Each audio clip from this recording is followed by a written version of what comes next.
The United States will not use or threaten to use nuclear weapons against non-nuclear weapons states that are party to the NPT and in compliance with their non-proliferation obligations. That was Secretary of State Hillary Clinton articulating President Obama's vision for a major step towards a nuclear-free world. Some conclude that the president is making a bold move that will ultimately lead to a more peaceful planet. Critics say he is being naive about reducing the world's nuclear weapons. Max Bergman is a nuclear non-proliferation analyst with the Center for American Progress, and Christopher Preble is a director for foreign studies at the Cato Institute. Christopher, do you think this is making us weaker as a nation? Are we more vulnerable now that the president wants to reduce our nuclear arsenal by more than 30%? What do you think? I think absolutely not. I think, if you look at the arsenal when we started reductions under George H.W. Bush, let's remember we had 22,000 nuclear warheads at the peak of the Cold War. Now we have about 2,200. The number continues to come down.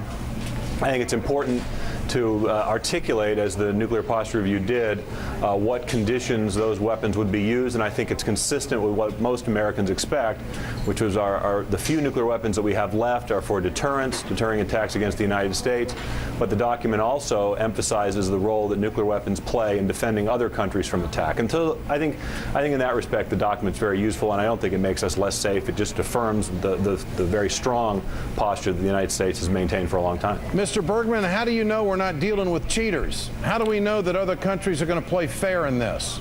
Well, I think that's why we have a non-proliferation regime, and I think what this document does is it helps strengthen that regime.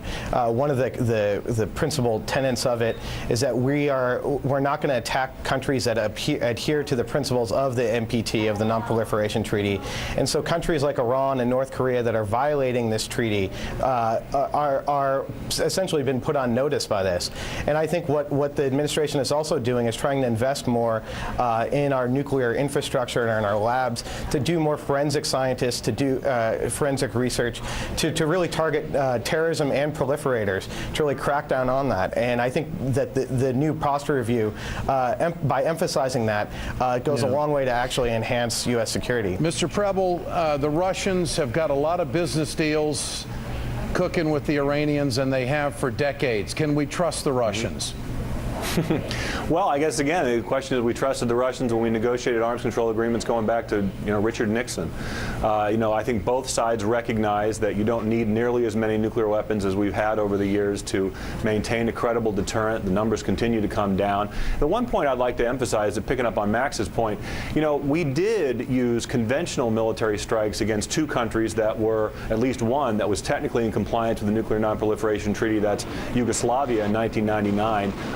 I do question a little bit the emphasis on not using nuclear weapons. Of course, we've used many non-nuclear weapons over the years as well, and I think it's not just the nuclear weapons that are of concern to some countries like Iran and North Korea. I think that's a point we need to emphasize. I want to ask both of you gentlemen, first you, Max, doesn't this heighten the intensity amongst our naval personnel? I mean, doesn't our Navy become far more important as we reduce our arsenal? And I mean, the mobility of these weapons really is the key to keeping everybody honest in this deal, militarily, isn't it?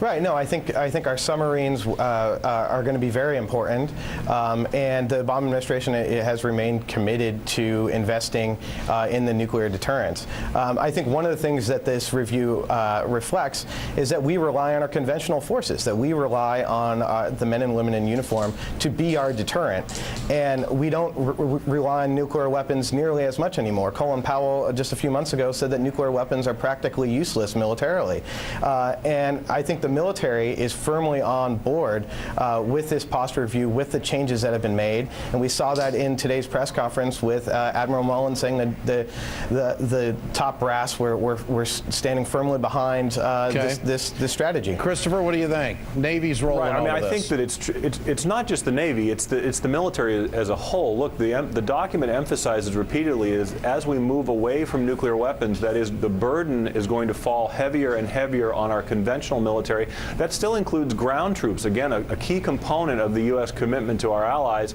is deterring through not just nuclear means, but by conventional means. My concern is that the costs of that continue to rise, and the document did not go far enough in emphasizing the role that other countries have in deterring attacks on their own country, not just relying on the U.S. security umbrella, which too many countries rely on right now. We have not moved quickly enough away from the Cold War posture, and those burdens continue to weigh very heavily on our military. Max Bergman and Christopher Preble, appreciate your time this afternoon.